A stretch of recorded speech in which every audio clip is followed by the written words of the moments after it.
Just a few short thoughts about book club. It was a great book club this morning.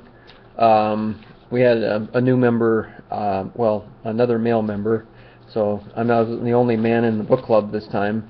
His name is Tom, and he lent a lot of wisdom to the group. And so welcome, Tom. It's fantastic, right? Thanks for being part of our group. So we reviewed The Paris Wife, and it's written from the perspective of a young Hadley Richardson, who was the first wife of Ernest Hemingway, and the cast of characters in sort of a bohemian lifestyle, artists, poets, writers in Paris. It drew a good contrast between Ernest Hemingway's narcissism and Hadley's drive to have a relationship and some sense of normality with somebody who was sort of quote unquote married to the world because of his great skill, his great skill for writing. Writing was always number one with Ernest, and then later in life he realized that he actually loved Hadley more than anyone else, and that he should have kept Hadley. So there's some sadness there.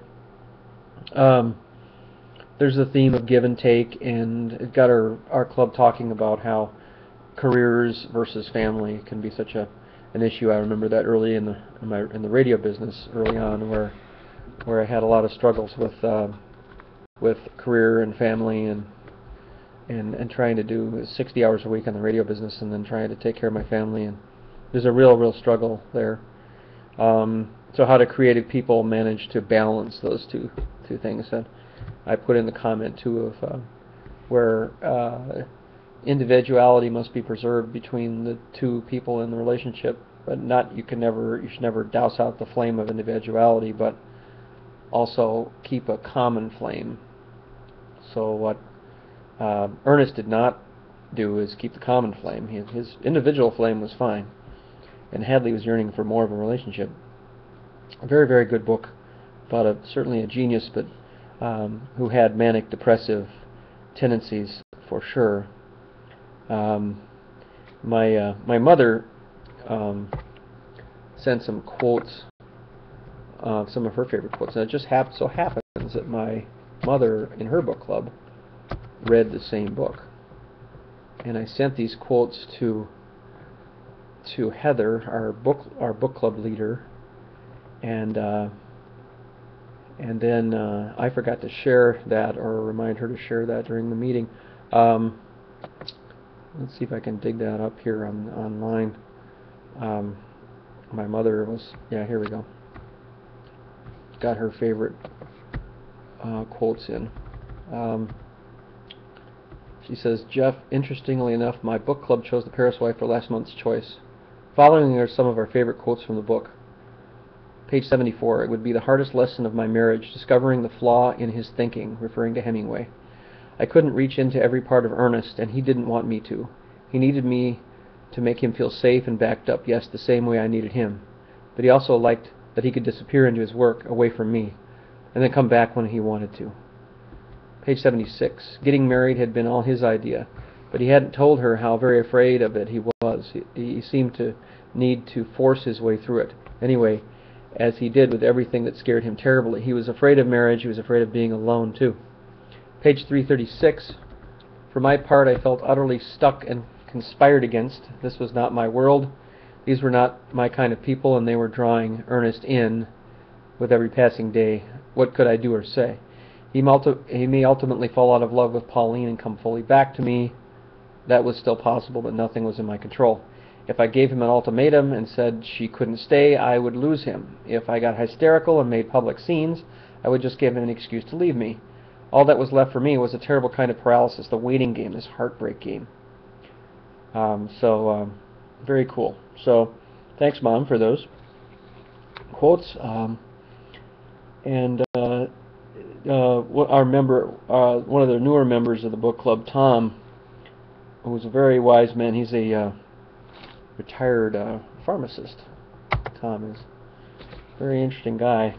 I'm sure he'll have more interesting opinions, and he's stated in the group that he was a Christian, and so I hope not to offend him at all by my free-thinking tendency, which I have quite a free-thinking tendency. One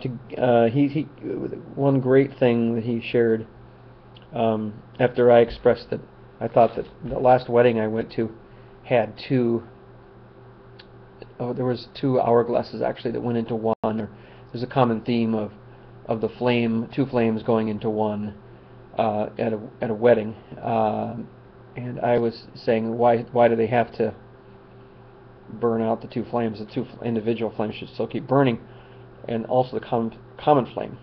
So it's three flames that it takes for a real relationship. In the sense of Ernest and Hadley, Ernest's individual flame was too bright for the mutual flame. But there are many other marriages where, for conformity's sake, for political correctness' sake, or whatever, that the two flames are separate, and that there's, or that the two separate flames become a blurred distinction of one flame, that is. So that can be a trouble too. And Tom shared with us, I think he wrote this to his wife, where he found this quote: "Together we are more than one, alone we're less than one," which I thought was pretty cool. He also recommended a book called Love Changes Everything, and there was another book, was it something with NPR? It was like this I Believe, or something like that, with essays of what people believe. So our group is not afraid to be philosophical. Tom also recommended a book called His Needs, Her Needs, and just sort of exploring that question, what brought you together in the first place? Our next book at the On Track Book Club is called Shelter Me by Juliet Fay.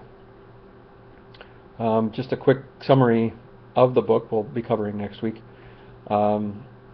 After Jane LaMarche's husband Robbie dies in a motorcycle accident, the 38-year-old Pelham, Massachusetts widow embarks on a year of transformations in Fay's wise and inspirational debut, going through the bewildering and painful cycle of grief and anger while trying to hold it together for her children. Preschooler Dylan and toddler Carly no walk in the park. Enter Tug Malinsky, an attractive contractor Robbie had hired to build a screened-in porch to surprise Janie. Tug is divorced, childless, and attracted to Janie, and she's tempted by Father Jake Sweeney, who has a secret life of misery and tears, casting aside his vow of celibacy. Interesting theme of religion there. Fay's mingling of Janie's pithy journal excerpts with crisp traditional plotting adds a nice depth to Janie's journey to emotional healing. The concerns of single motherhood after sudden tragedy come vividly to life as Janie learns to appreciate everyday miracles. Readers will be charmed. A gorgeous paradox of a book, a deep, thoughtful exploration of a young mother, first year of widowhood, that has as much a page-turner as any thriller, according to the New York Times. Another author, Jacqueline Sheehan, says it's a tender tale. Juliet Fay can hit the high notes of emotion with unexpected moments of redemption and wry humor. Lee Woodruff says, a richly told story. Fay writes with vivid dialogue and conjures up characters that feel real enough to be sitting in your kitchen. Fay keeps the reader engaged with vivid description palette, evoking the little details of life in a small town. That's from the Boston Globe.